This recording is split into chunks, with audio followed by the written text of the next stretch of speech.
yang ada di sekolah kita. Nah, tadi kita sudah mengajar, saya minta waktunya untuk kita bersama-sama untuk mempelajari lebih dalam lagi tentang budaya positif yang akan kita lakukan kepada peserta didik kita yang ada di sekolah. Namun sebelumnya, untuk menyegarkan kegiatan kita hari ini, kita akan melaksanakan ice breaking dulu ya ibu-ibu. Sebelumnya kita mari berdiri ibu-ibu untuk ice breakingnya. Ibu Mil, hati-hati. Oke, kita akan mulai lagi. Yuk, 1, 2, 3, yuk. Tepuk tangan dengan satu jari, tepuk tangan dengan dua jari, tepuk tangan dengan tiga jari, tepuk tangan dengan empat jari. Tepuk tangan tidak berbunyi, coba ulang sekali lagi. Tepuk tangan dengan punggung tangan, lakukan berulang-ulang. Tepuk-tepuk tangan kirimu, tepuk-tepuk sampai ke bahu. Tepuk-tepuk tangan kananmu, tepuk-tepuk sampai ke bahu. Gerak-gerak di tanganmu, putar-putar di hadapanmu. Satukan kedua tanganmu, menjinjit sesuka hatimu.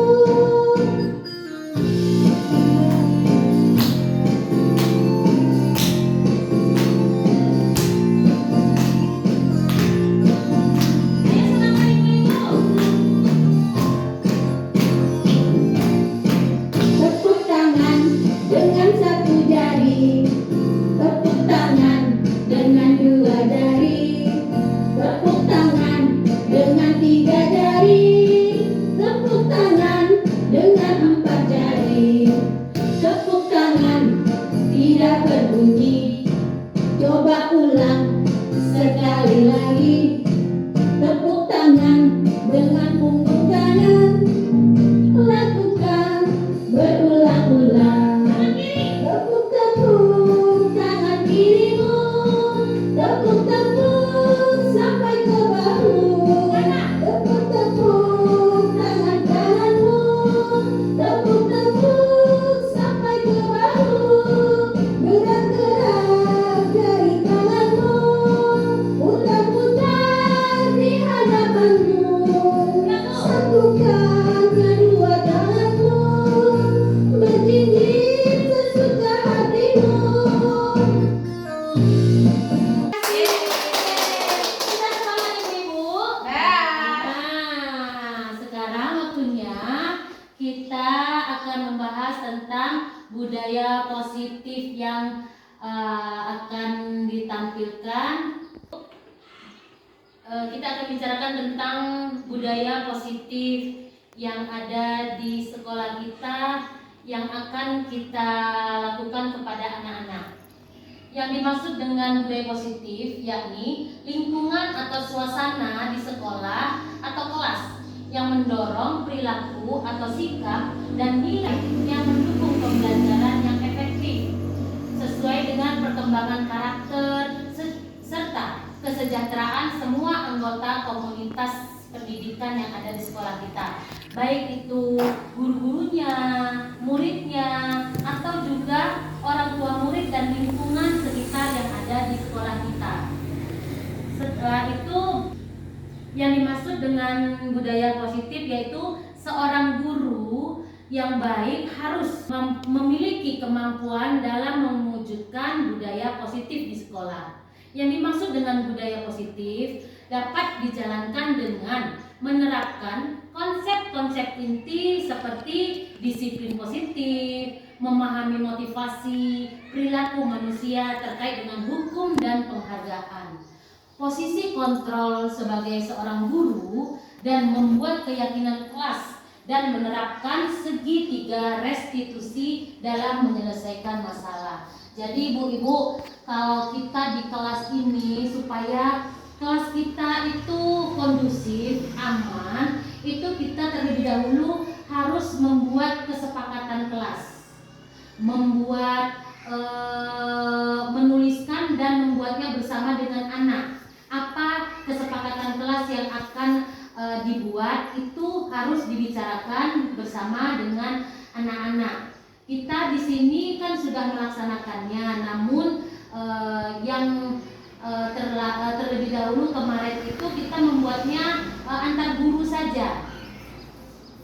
Di sini sebaiknya untuk kesepakatan kelas supaya kita menciptakan budaya positif itu, sebaiknya kita membuat kesepakatan kelas itu melalui diskusi antara anak dan guru yang ada di dalam kelas. Walaupun sekolah kita ini adalah PAUD, tapi percayalah, anak-anak PAUD itu bisa kok diajak diskusi untuk melaksanakan atau merancang kesepakatan kelas. Dan ingatkan kepada anak-anak ketika kita sudah membuat kesepakatan kelas itu, ingatkan kepada anak-anak bahwa kita sudah membuat dan menyepakati apa yang sudah kita buat.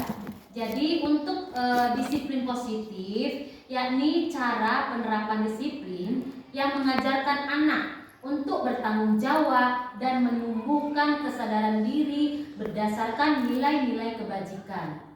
Lebih ke arah disiplin diri yang mengontrol diri dalam melakukan segala tindakan. Dan yang ketiga, yaitu dapat membuat murid memahami dan menyadari berdasarkan motivasi internal, bukan akibat paksaan, pujian atau hukuman. Jadi kita untuk menciptakan disiplin positif itu ya ibu-ibu, sebaiknya kita tidak memaksakan kehendak kita. Kita bicarakan, diskusikan apa yang anak inginkan dan apa kira-kira yang bisa kita sepakati bersama anak agar kelas kita itu menjadi kelas yang kondusif, aman, tentram, dan menjadi kelas yang terkoordinir. Nah, jadi untuk motivasi perilaku manusia untuk menghindari ketidaknyamanan dan hukuman. Jadi untuk itu yang kedua motivasinya yaitu untuk mendapatkan imbalan penghargaan dari orang lain. Yang ketiga yakni untuk menjadi orang yang mereka inginkan dan menghargai diri sendiri dengan nilai-nilai mereka yang percayai. Jadi kita sebagai manusia itu di dalam diri kita itu harus mempunyai motivasi. Ketika kita bisa menghindari ketidaknyamanan, kita bisa menghindari hukuman, maka kita akan melakukannya. Jadi walaupun di sini kita membuat aturan, walaupun aturan itu berarti kan ada aturan, ada hukuman. Tapi hukuman itu cari hukuman yang mengarahkan bukan hukuman fisik, tapi lebih mengajarkan anak agar mereka paham apa yang dia rasa itu lakukan salah. Jadi kita memberi pemahaman kepada anak. Selanjutnya posisi kontrol guru. Nah, ibu-ibu, di sini ada beberapa posisi kontrol guru yang ada dan dilakukan semua orang. Kira-kira yang pertama yaitu guru sebagai penghukum. Seorang guru penghukum bisa menggunakan hukuman fisik maupun verbal. Orang-orang yang menjalankan posisi penghukum senantiasa mengatakan bahwa sekolah memerlukan sistem atau alat yang dapat memilih menekan murid-murid lebih dalam lagi. Yang kedua, posisi guru sebagai pembuat rasa bersalah. Pada posisi ini, biasanya guru akan bersuara lebih lembut. Pembuat rasa bersalah akan menggunakan keheningan yang membuat orang lain merasa tidak nyaman dan merasa bersalah atau rendah hati. Yang ketiga, ada posisi kontrol guru sebagai teman, yaitu guru pada posisi ini tidak akan menyakiti murid, namun akan tetap berupaya mengontrol murid melalui persuasi. Posisi teman pada guru bisa negatif ataupun positif. Positif di sini berupa hubungan baik yang terjalin antar guru dan murid. Yang keempat yakni pemantau. Sebagai guru, posisi sebagai pemantau adalah berarti guru yang mengawasi. Pada saat kita mengawasi, kita berhak atas perilaku orang-orang yang kita awasi. Posisi pemantau berdasarkan pada peraturan-peraturan dan konsekuensi. Dan yang posisi manajer, yakni posisi terakhir. Posisi manajer adalah posisi di mana guru berbuat sesuatu bersama dengan murid, mempersilahkan murid untuk mempertanggungjawabkan perilakunya, mendukung murid agar menemukan solusi atas permasalahan sendiri. Nah, di sini saya mau bertanya kepada ibu-ibu, kita refleksi diri kita lagi, kira-kira kita sebagai guru di mana posisi kontrol diri kita? Apakah kita sebagai guru yang penghukum atau sebagai guru pembuat rasa bersalah yang selalu melo, yang selalu ibu sedih sekali kalau misalnya anak kita mungkin Haikal ya, ibu sedih sekali Haikal kalau Haikal terus seperti ini. Memang Haikal nggak kasihan sama ibu. Nah, atau yang tadi yang pertama sebagai penghukum, Haikal kalau Haikal nanti buat salah, nanti ibu kasih hukuman seperti ini. Nah, seperti itu. Atau sebagai teman, kita rangkul anak, tapi terkadang yang sebagai teman kalau di PAUD ini ya bisa kita menjadi sebagai teman. Atau ibu-ibu masih dalam tahapan sebagai pemantau. Sebagai pemantau yaitu mengawasi saja tindak laku anak-anak dan sedikit membiarkan perilaku anak-anak yang belum tepat, tidak sesuai dengan iklim lingkungan belajar yang positif tersebut. Atau kita sudah menjadi guru yang sebagai guru sebagai manajer, posisi manajer yang bisa mengayomi, mengidentifikasi, menyelesaikan, mencari solusi kepada setiap masalah yang anak alami selama proses pembelajaran. Kira-kira di mana posisi ibu-ibu ya? Masih pada posisi yang mana kita ibu-ibu? Tergantung situasi kadang Bu. Tergantung situasi. Bisa menjadi penghukum, bisa jadi teman, bisa jadi pemantau, manajer. Iya, itu ya ibu. Memang kita sebagai guru itu tidak bisa terus seperti manajer, karena anak-anak kita apalagi terutama di usia dini ini sangat membutuhkan ketegasan. Penghukum bukan berarti kita memberi hukuman fisik, tapi kita memberi kepada anak ibu, memberikan ilmu pengetahuan, memberikan pengetahuan pada anak yang mereka lakukan itu salah.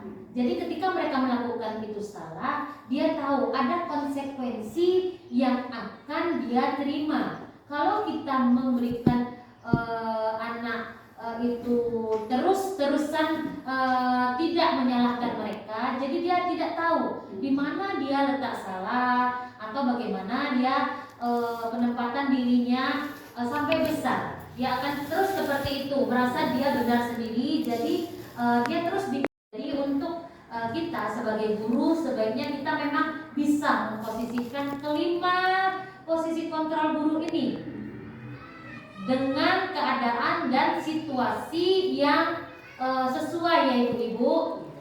Dan kalau sebisanya kita lebih menggunakan posisi kita sebagai manajer, karena manajer itu yaitu bisa memanage atau memberikan perlakuan kepada anak untuk bisa anak berpikir bahwa dia itu ketika dia melakukan kesalahan, jadi dia bisa berpikir apa salah dia di mana. Ya, kita tidak langsung memberikan itu bahwa dia itu salah. Kita berikan dulu tanya jawab, kita berikan dulu pengertian kepada anak apa yang dia lakukan itu salah dan bagaimana cara anak itu untuk menyelesaikan masalahnya bersama. Jadi kita mengajak anak itu berdiskusi bersama ya ibu-ibu. Selanjutnya di sini juga kita akan merancang keyakinan sekolah atau keyakinan kelas. Kita sudah juga selesai merancang itu, yaitu keyakinan sekolah atau keyakinan kelas, yakni guru berperan dalam mewujudkan terbentuknya keyakinan kelas dengan adanya kesepakatan antar guru dan murid. Nah, ini dia tadi, keyakinan kelas tadi, yakni keyakinan kelas berupa pernyataan universal yang mudah diingat, mudah dipahami, dan harus diterapkan dalam lingkungan sekolah. Kira-kira apa-apa saja ya Ibu yang bisa kita berikan atau kita dimasukkan kepada anak-anak untuk kegiatan keyakinan kelas ini? Yang pertama, tahapannya apa-apa aja Ibu? Yang pertama, keyakinan kelas. Kita kayaknya sudah pernah merancang ini ya Ibu. Yang pertama, di sini kita bisa lihat kita sudah membuat dan merancang keyakinan kelas atau kesepakatan kelas.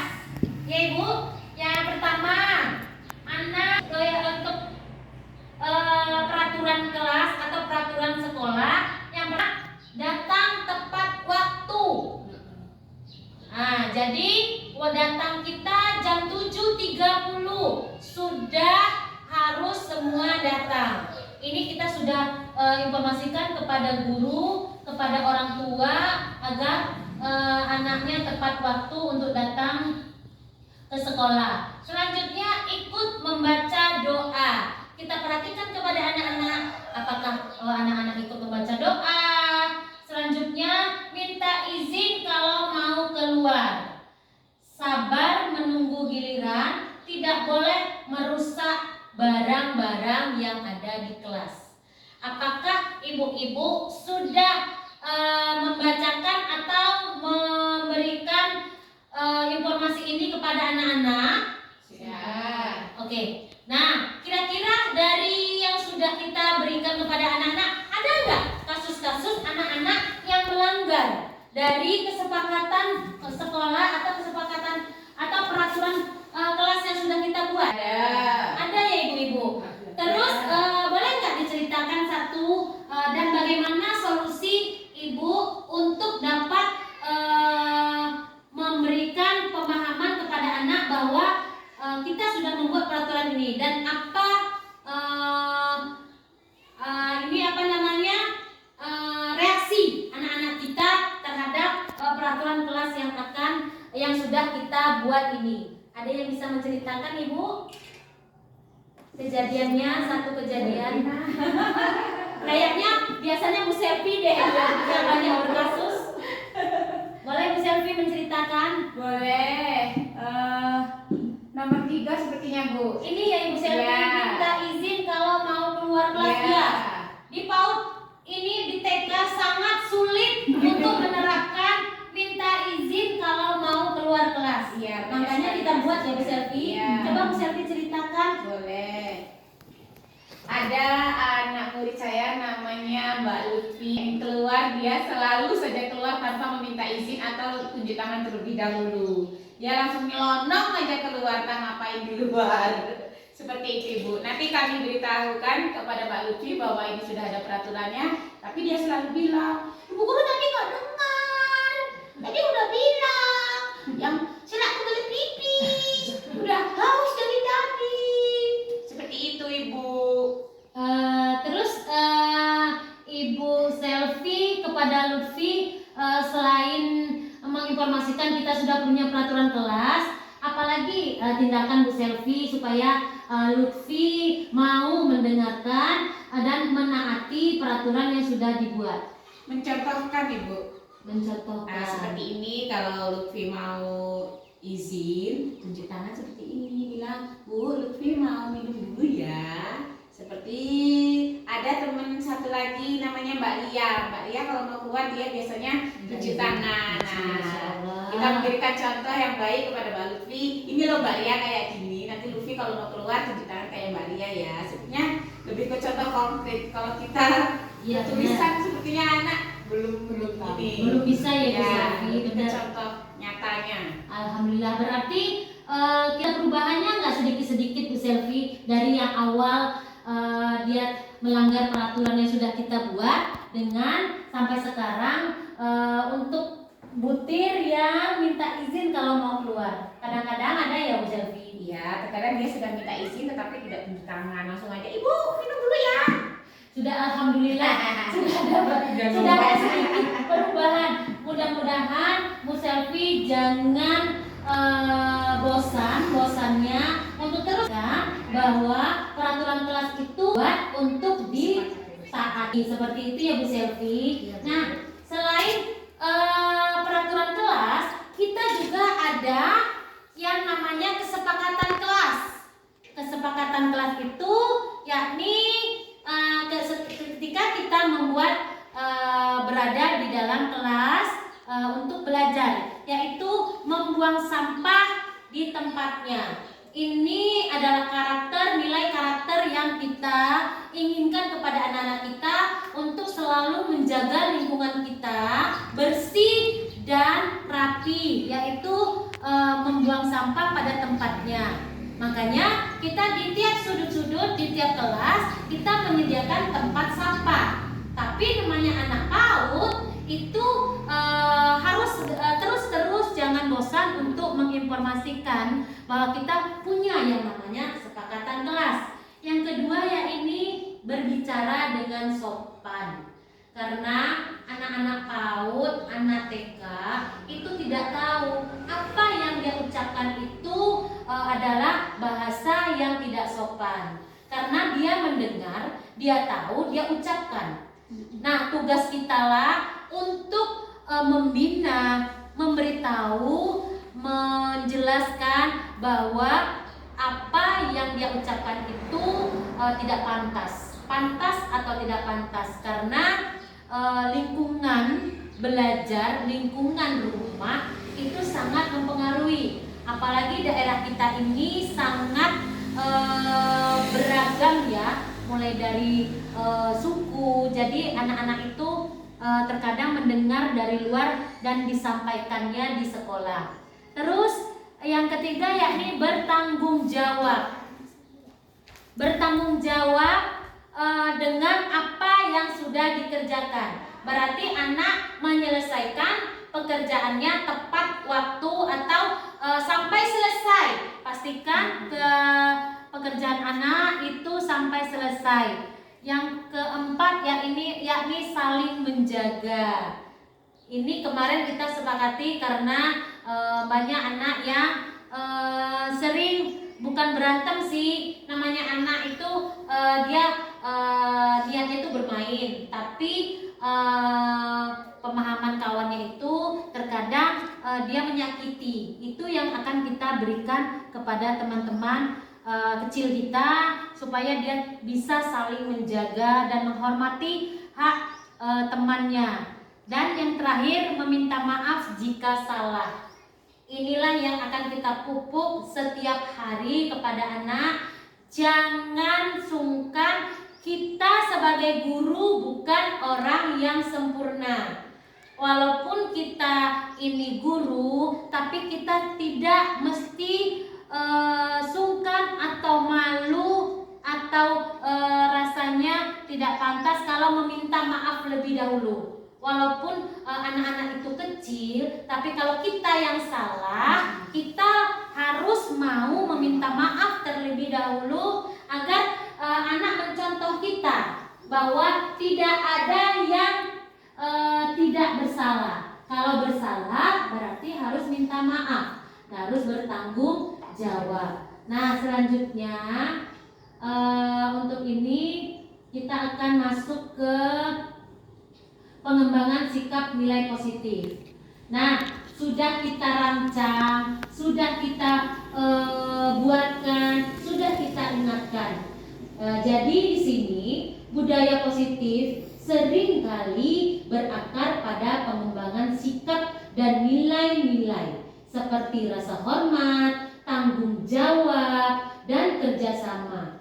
Ini terhubung dengan materi lain yang membahas tentang pembentukan karakter dan etika dalam pendidikan. Nah, kan di sini untuk tahun ini kita sudah sepakat ya ibu-ibu menitik beratkan pada karakter anak-anak kita supaya anak-anak kita lebih berkarakter. Karena ini tahun ajaran baru, kita mempunyai beragam-ragam sifat anak-anak yang harusnya bisa kita kondisikan. Nah, penciptaan lingkungan belajar yang inklusif, yakni budaya positif, juga mencakup upaya menciptakan lingkungan belajar yang inklusif, di mana semua siswa merasa diterima dan dihargai.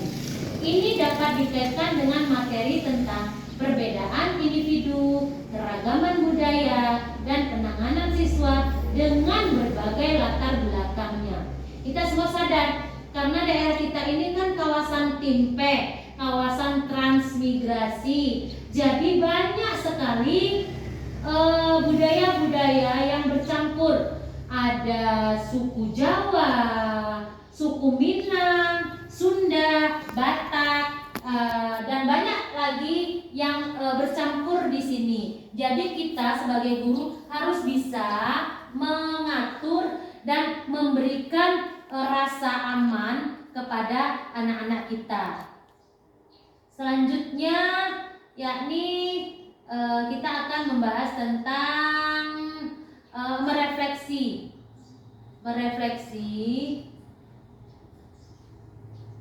Nah, merefleksi sejauh mana pemahaman kita tentang konsep-konsep inti yang telah dipelajari di modul ini. Sejauh mana kita ibu telah mempelajari konsep-konsep inti tentang budaya positif.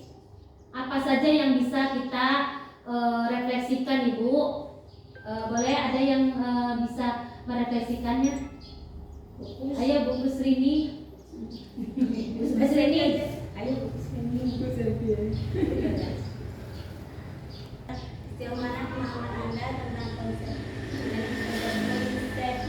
yang Anda kaji di modul ini, yaitu disiplin positif, teori kontrol, teori motivasi, hukuman, dan penghargaan.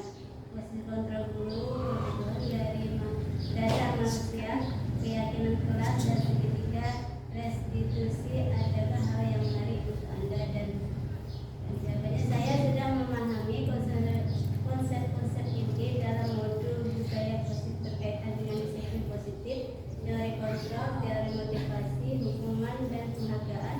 Posisi kontrol guru, kebutuhan dasar manusia, keyakinan kelas, dan ketiga restitusi.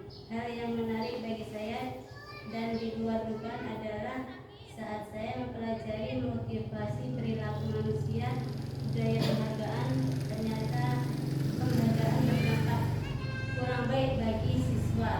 Salah satunya adalah menurunkan kreativitas anak. Nah, berarti intinya bahwa posisi kontrol kita sebagai guru itu yang memberi penghargaan, itu ternyata selama ini kalau kita terus menjanjikan sesuatu kepada anak itu kurang baik ya Ibu. Misalnya setiap anak melakukan nanti akan Ibu beri ini. Setiap kita melakukan nanti akan kita beri ini. Itu adalah akan berdampak menurunkan kreativitas siswa. Kenapa seperti itu? Karena dia ada yang dia harapkan, tidak keluar dari dasar diri dia sendiri, tidak muncul niat dia belajar bahwa dia bisa melakukan, tapi dia akan melakukan ketika dia mengharapkan penghargaan atau hadiah yang kita berikan. Coba untuk kedepannya kita rubah cara mengajar kita dengan memberikan masukan kepada anak bahwa nggak apa-apa saya duduk ya. Nah, apapun yang anak mendapat hadiah. Ketika dia bekerja, ketika dia belajar, dia itu akan mendapatkan segala sesuatu pengetahuan itu untuk diri dia, untuk masa depannya, bukan karena dia akan mendapatkan sesuatu hadiah seperti itu ya Ibu. Nah, perubahan apa yang terjadi pada cara berpikir kita dalam menciptakan budaya positif di kelas? Untuk ini sekarang kita mau tanya kepada ibu-ibu. Jadi perubahan apa sih yang akan kita ciptakan dalam membuat budaya positif yang ada di sekolah kita ini, ibu-ibu?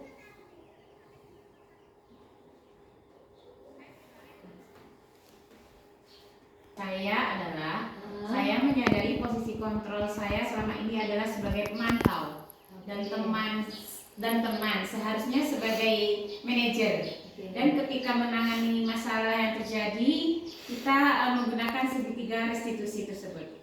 Oke. Nah, berarti kita sudah sama-sama menyadari ya ibu-ibu bahwa kita harus terus berusaha memposisikan diri kita sebagai manajer yang dapat mengayomi seluruh anak dan membuka wawasan anak-anak kita dari posisi pemantau sebagai teman menjadi posisi kontrol sebagai manajer. Nah, nanti kita akan membahas tentang segitiga restitusi. Nah, karena setiap permasalahan itu bisa kita selesaikan. Tidak ada masalah yang tidak bisa terselesaikan dengan menggunakan segitiga restitusi. Selanjutnya, yakni pengalaman seperti apakah yang pernah ibu-ibu alami terkait penerapan konsep-konsep inti dalam budaya positif di lingkungan kelas?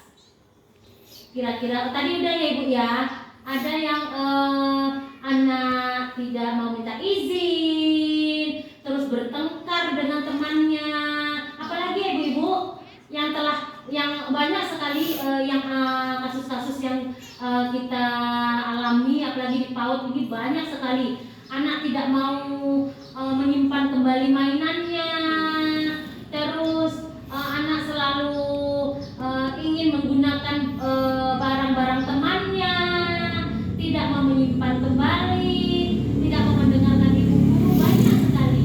Walaupun sudah kita ingatkan, tapi tiap hari ada saja anak-anak kita yang melakukan itu ya ibu. Yeah. Tapi kita harus sadari bahwa kita tidak boleh bosan ya ibu-ibu. Yeah. Nah, sekarang bagaimana sih perasaan ibu ketika mengalami hal tersebut dan dapat menyelesaikan masalah-masalah yang anak-anak alami?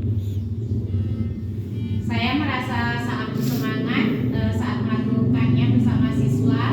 Saya juga termotivasi untuk terus memperbaiki diri saya sendiri sesuai dengan nilai-nilai budaya positif yang ada di sekolah kita. Wah, sepakat ibu-ibu? Sepakat. Kita untuk memperbaiki diri, untuk merefleksi kembali ya ibu-ibu. Ya. Alhamdulillah. Nah, sekarang ini lagi, menurut ibu-ibu terkait pengalaman dalam penerapan konsep-konsep tersebut, hal apa saja yang sudah baik dan hal apa yang perlu diperbaiki lagi? Ada yang bisa menjelaskan ini ibu-ibu? Kira-kira yang budaya positif yang sudah kita kerjakan di sekolah hal apa saja dan apa saja yang harus diperbaiki? Bu Ina bisa? Baik menurut saya adalah sudah melaksanakan budaya positif di sekolah. Hal yang perlu diperbaiki adalah guru harus bertindak sebagai manajer. Nah, berarti selama ini kita sudah ya Bu ya melaksanakan budaya positif.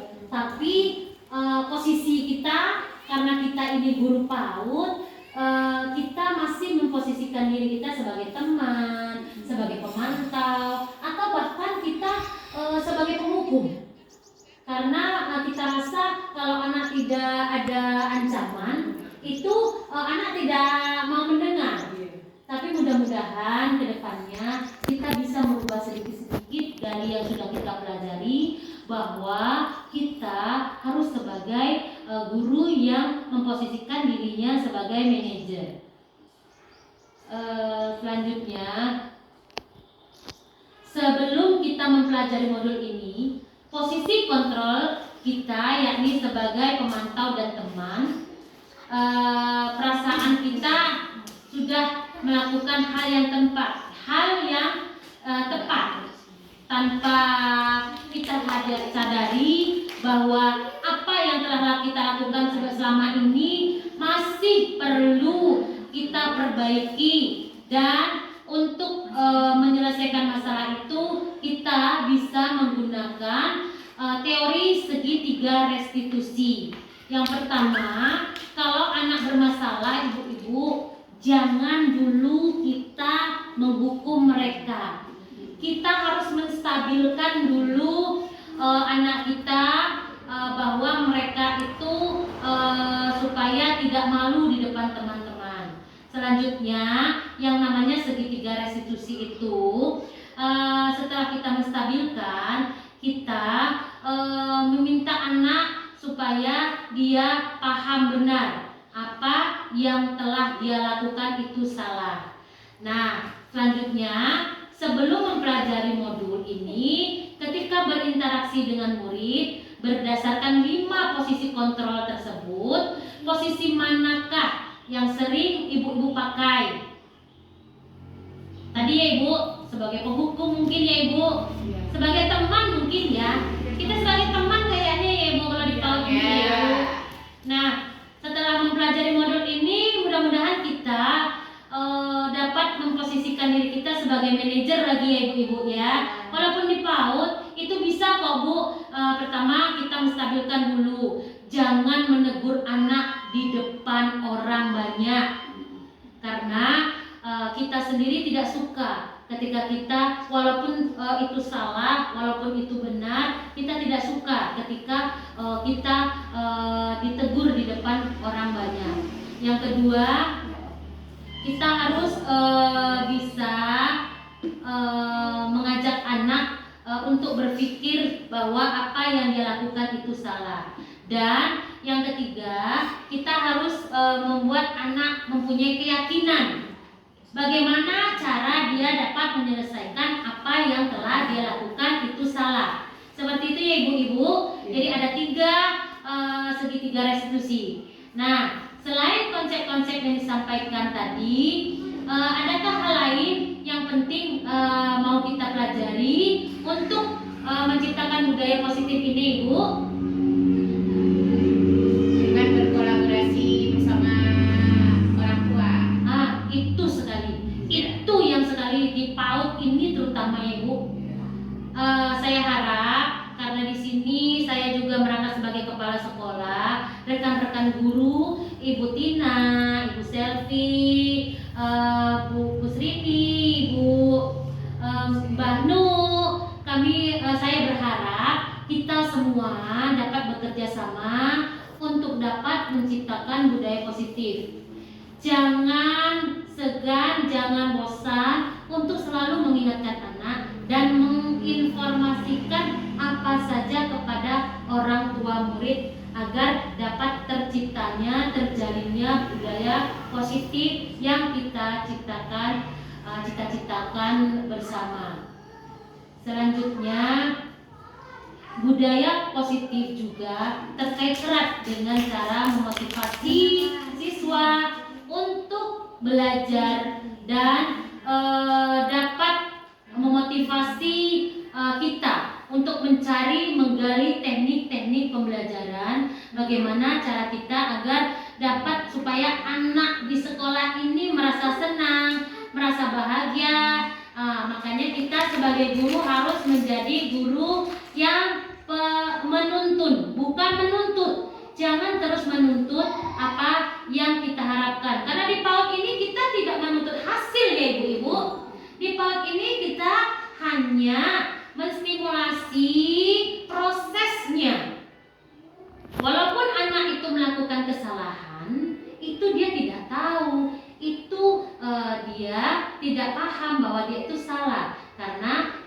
sebagai guru harus berpikir bahwa anak itu tidak salah, tapi kita harus memperbaiki, memberikan informasi bahwa yang dia lakukan itu salah.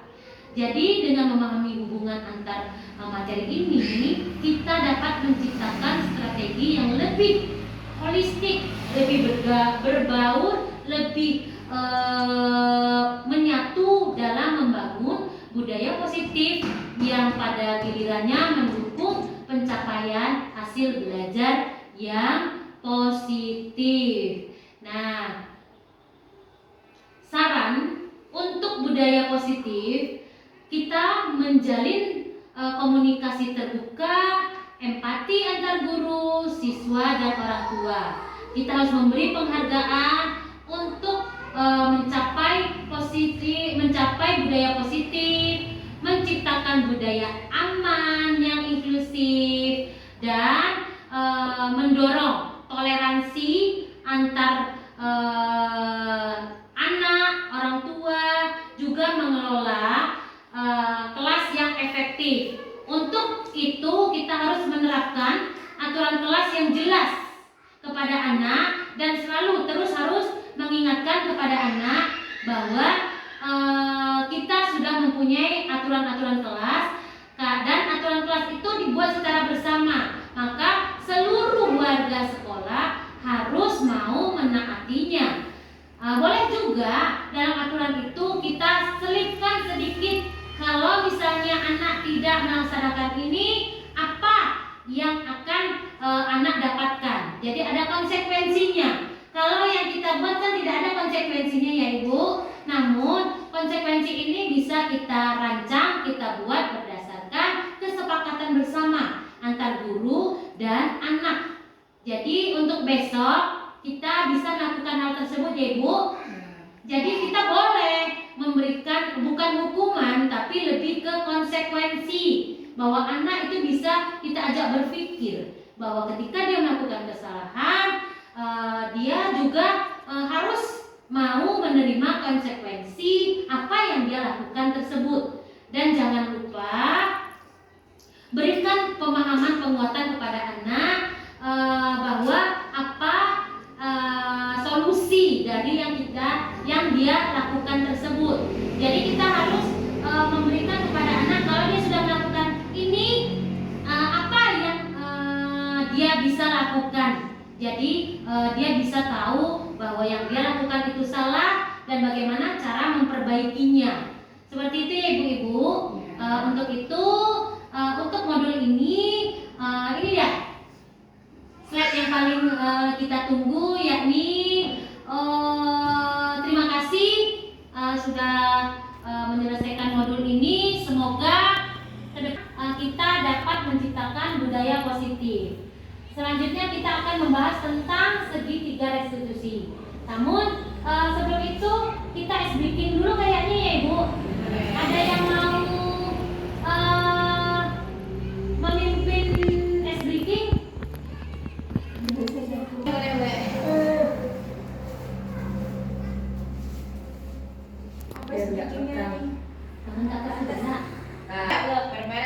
Cheese, cheese, double, double, boom, boom. Coki, coki, yes, yes. Bulan ini mantap.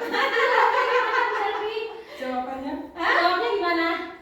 Thank you. Oh, thank you. Nah, Lagi. akhirnya terbuka juga dianya. Oke, yuk. 1, 2, 3. Cheese, cheese, double, double, boom, boom. Coki, coki, yes, yes. Bulan ini mantap.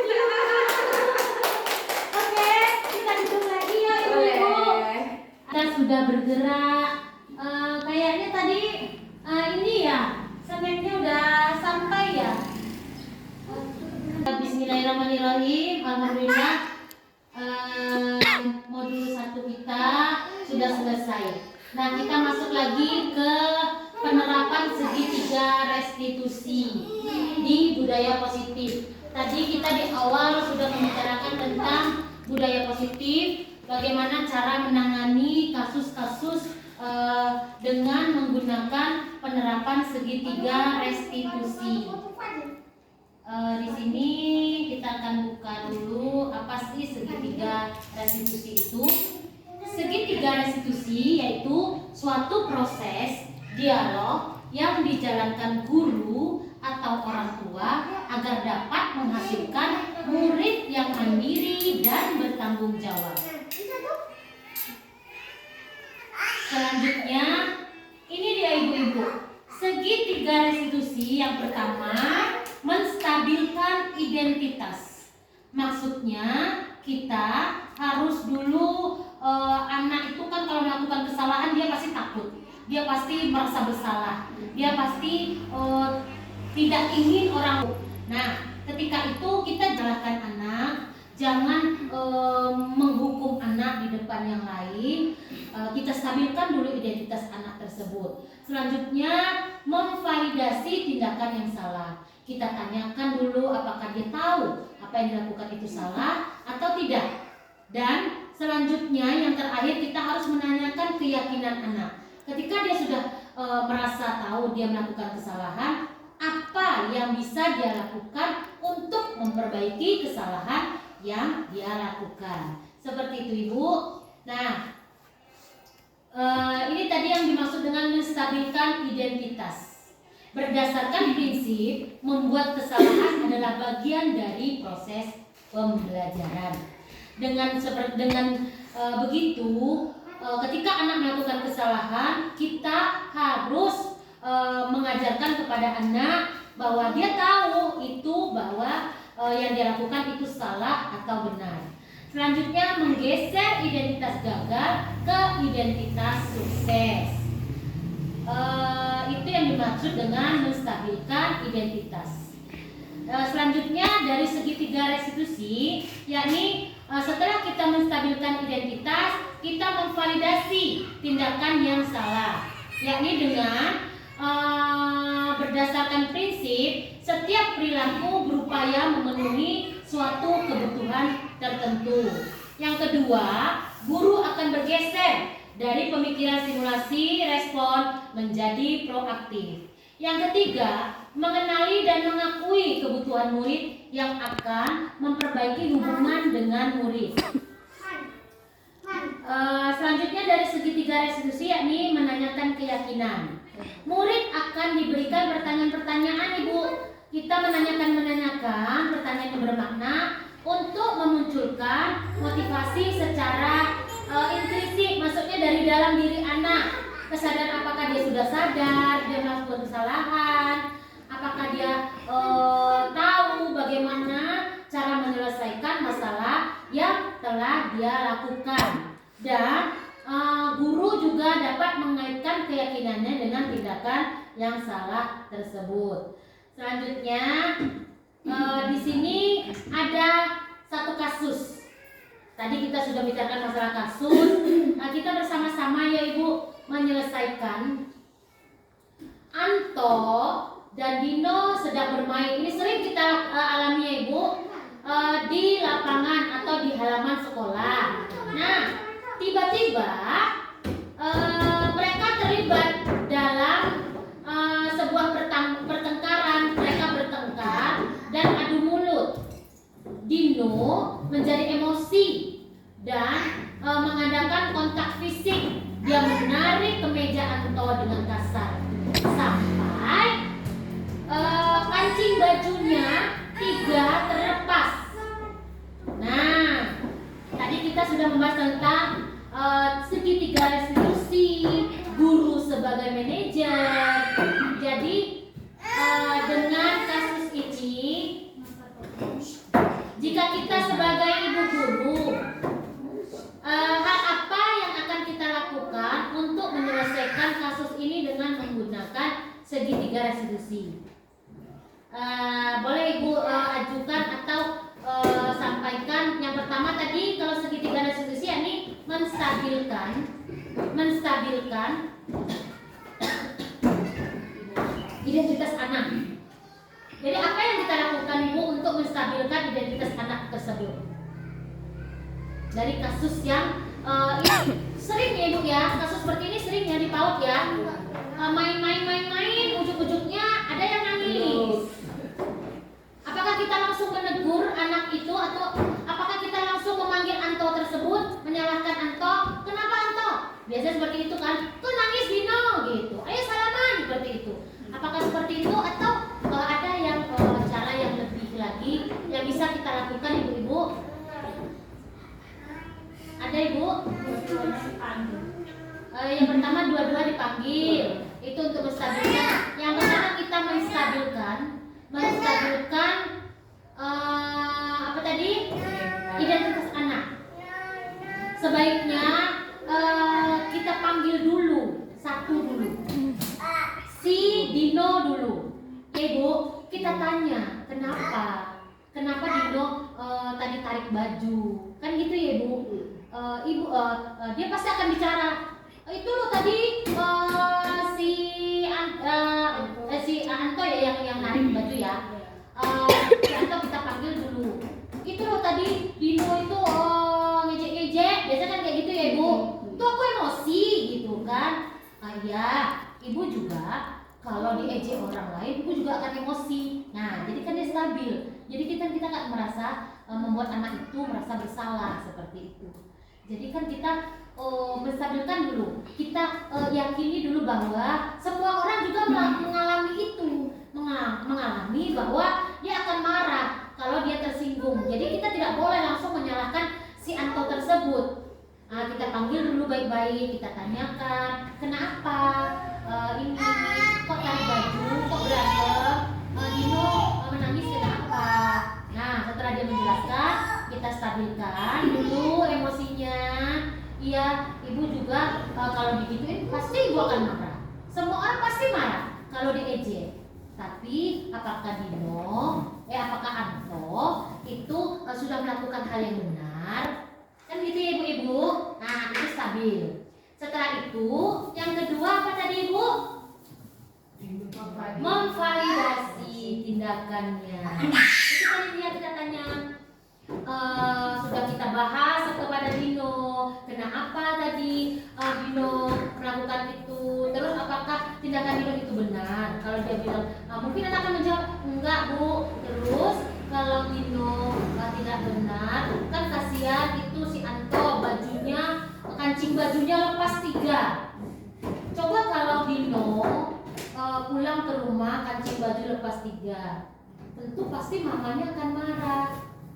Tentu si Anto nanti akan dimarahi. Walaupun yang berbuat gitu tadi kan Dino. Tentu si Anto yang berbuat tadi Anto ya. Anto yang menarik baju. Ya kan ibu? Dino pun menjadi emosi. Oh ya Dino yang menarik baju Anto.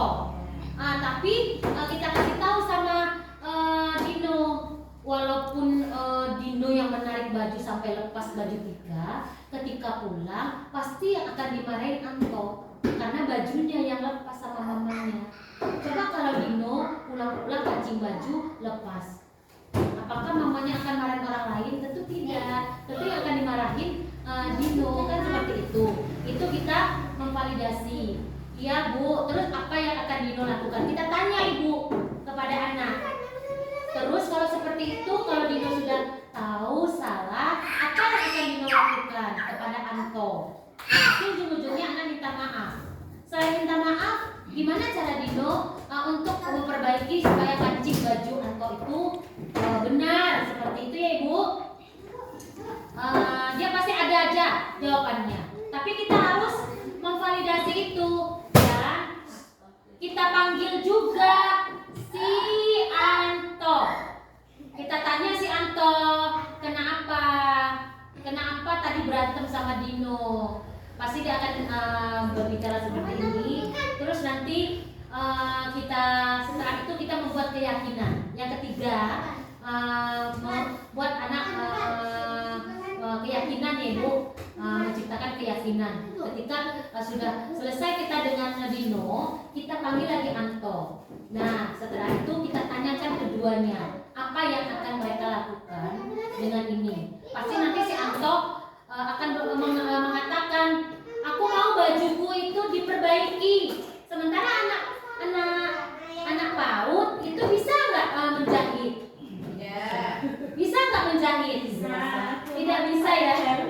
bisa. Terus gimana caranya Ibu sebagai ibu guru nih untuk menyelesaikan masalah ini, bagaimana caranya? Setelah kita panggil si Anto, si Dino, ternyata si Anto itu mau bajunya itu, kancing bajunya itu diperbaiki. Sayang, Fitri, boleh nggak mainnya di luar sayang? Bagaimana untuk menyelesaikan ini? Anto sudah meminta maaf, si Dino sudah meminta maaf, tapi si Anto minta bajunya itu dibenerin kancingnya. Sementara ini anak PAUD loh, belum bisa jahit. Terus apa yang bisa kita lakukan ibu-ibu? Apa yang kita lakukan untuk menyelesaikan ini supaya anak itu mempunyai keyakinan bahwa dia harus bertanggung jawab untuk menyelesaikan masalah yang dia telah lakukan. Meminta tolong kepada orang tuanya Anto. Oh, gitu. Kepada orang tua Dino untuk memperbaiki baju Anto yang sudah lepas tadi. Oh, berarti kita mengajak orang tuanya ya berbicara ya, memanggil ya ibu-ibu ya. Apakah itu jalan keluarnya? Setuju ya ibu-ibu ya. Nah, benar Ibu, kita harus selalu menyertakan orang tua agar mereka, kita semua memberi contoh kepada anak-anak bahwa apa yang telah mereka lakukan salah, itu kita memberi keyakinan kita harus bertanggung jawab. Karena si Dino ini tidak bisa menjahit, jadi kita berkonsultasi, berdiskusi dengan orang tua Dino. Kita katakan saja dia akan bermain tidak sengaja, tapi kancing bajunya Dino, kancing bajunya Anto itu terlepas. Anto mau kancing bajunya ini kembali lagi terpasang. Jadi mamanya itu mohon untuk mau memperbaikinya. Seperti itu ya ibu-ibu. Nah, alhamdulillah berarti kita sudah dapat menyelesaikan kasus dengan segitiga restitusi. Nah, jadi ini dia ibu, untuk menstabilkan identitas, karena ini ada lagi kasus ibu, satu kasus lagi ya ini. Ini masih kasus yang Dino tadi. Nah, menanyakan yang pertama, menstabilkan identitas karena Dino merasa kesal dia dengan anak-anak itu manusiawi, kan gitu ya ibu ya. Itu benar. Kalau ibu aja kalau diejek pasti ibu akan marah gitu. Tapi coba pikirkan lagi, kalau Dino seperti itu tentu ada kawan yang tersakiti, ada baju yang rusak, seperti itu ya ibu ya. Nah itu yang mungkin lebih efektif kita lakukan, dan kita sudah dapat jalan keluarnya untuk anak dapat memberikan keyakinan bahwa kalau dia salah dia harus bertanggung jawab. Bertanggung jawabnya dengan cara apa, dan harus sampai selesai masalah itu ya ibu. Jangan digantung dan dibiarkan, karena karakter anak-anak kita ini memang harus langsung diselesaikan hari itu juga, tidak menunggu lama-lama. Karena namanya anak PAUD, besok ada lagi lain, besok ada lagi kasus yang lain. Jadi kita tidak menumpuk dan menunda-nunda apa yang kita lakukan harus hari itu juga. Nah, nilai-nilai kebajikan keyakinan sekolah yang dituju dan bisa ditanamkan serta diterapkan dari kasus di atas adalah yang pertama, saling menghormati. Sesama teman itu harus saling menghormati, harus bertenggang rasa dan bertanggung jawab. Memperbaiki kancing baju Anto adalah mencerminkan sikap tanggung jawab tersebut. Walaupun mamanya, tapi mamanya adalah bagian dari diri Dino tersebut. Karena dia tidak bisa melakukannya, jadi mamanya yang harus bertanggung jawabnya, dan akhirnya dia akan berpikir, akan berhati-hati, karena ketika dia melakukan kesalahan tentu ada orang lain yang tersakiti, dan ketika dia memposisikan diri dia sebagai orang yang tersakiti, itu rasanya pasti tidak enak, dan ada orang lain juga yang akan ikut bertanggung jawab dengan apa yang dia lakukan. Dan kesimpulan dari segitiga restitusi ini adalah penerapan disiplin positif melalui tahapan segitiga restitusi adalah konsep yang menggabungkan ketegasan dengan penghargaan terhadap pertumbuhan pribadi dan kesejahteraan emosional. Segitiga restitusi ini kita akan mengelola emosional anak agar lebih stabil. Apalagi di usia dini ini egosentris anak itu sangat tinggi. Kitalah sebagai guru harus menuntun anak-anak kita menjadikan anak-anak yang lebih berkarakter, lebih sabar, lebih mau memaafkan, lebih mempunyai pribadi yang stabil. Dan segitiga restitusi ini dapat membantu individu menjadi lebih berkomitmen, lebih berkembang, dan lebih bahagia dalam kehidupan mereka. Kenapa seperti itu? Karena dia merasa tadinya takut dia untuk mengakui kesalahan. Setelah dia tahu bahwa yang dilakukan itu bahwa orang lain juga melakukannya, dan ketika dia melakukan kesalahan itu ada jalan untuk bisa diperbaiki. Dan setelah dia melakukan perbaikan itu, mengambil jalan menyelesaikannya, tentu dia akan merasa plong, merasa lega, merasa dia tidak ada beban lagi, karena semua masalahnya itu akan terselesaikan. Ketika kasus seperti itu kita biarkan, dia tentu besok-besok akan takut ya Bu. Ada yang dendam akan mau ikut juga merusak, pun dia akan takut mendekati anak ini karena anak ini terus mengancam. Seperti itu ya Ibu. Jadi itu tidak akan menjadikan lingkungan itu menjadi aman. Tapi ketika kita menyelesaikan dengan segitiga restitusi, membuka wawasan anak, memberikan anak penguatan-penguatan, itu akan menjadikan anak lebih berkembang lagi dan bahagia. Dengan menerapkan disiplin positif melalui tahapan segitiga restitusi sebagai upaya kita sebagai para pendidik dan orang tua untuk menghantarkan anak-anak dan peserta didik kita menuju kesuksesan yang berkelanjutan. Jadi ibu-ibu, sepertinya sangat berat ya Ibu tugas kita, dan setelah kita merefleksi kembali, ternyata banyak sekali kesalahan-kesalahan yang telah kita lakukan, dan semoga Allah Subhanahu wa Ta'ala memberikan kita jalan maaf, dan kita kedepannya akan lebih bisa untuk memperbaiki apa-apa yang telah kita lakukan kesalahan. Semoga kesalahan-kesalahan kita ini dimaafkan, dan kedepannya kita mendapatkan hidayah kita dulu ya Ibu, dari diri kita dulu mendapatkan hidayah agar dapat menciptakan anak-anak yang lebih berkarakter.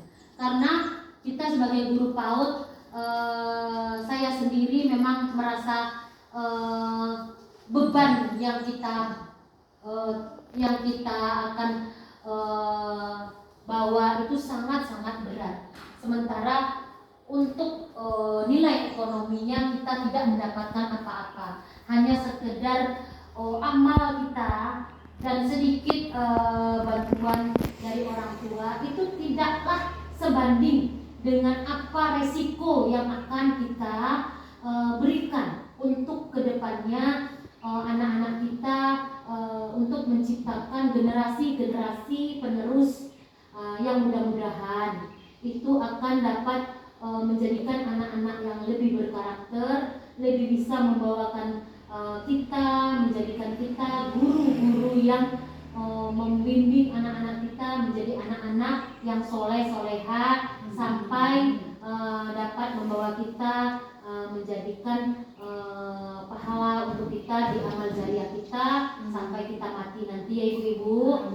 Mudah-mudahan kita sama-sama meyakini bahwa kita harus terus berusaha, terus bekerja, dan tidak menyerah dengan kondisi apapun di sekolah kita, demi terciptanya lingkungan belajar yang positif, yang kondusif, yang inklusif, dan membuat anak-anak kita menjadi bahagia dengan bersekolah di TK Karya Bundo ini. Demikian saja. Untuk ini, apakah ada yang ingin bertanya atau memberikan pendapat untuk kegiatan kita hari ini, Bu-Ibu? Tidak, Bu. Rasanya Sudah cukup ya, Ibu. Ya. Jadi untuk kegiatan kita selanjutnya, yakni kita nanti akan merefleksi kembali. Kita untuk kegiatan kita hari ini, saya ucapkan banyak terima kasih. Mohon maaf lahir batin. Saya Leni Astuti akan menutup kegiatan ini dengan mengucapkan salam. Wassalamualaikum warahmatullahi wabarakatuh. Waalaikumsalam warahmatullahi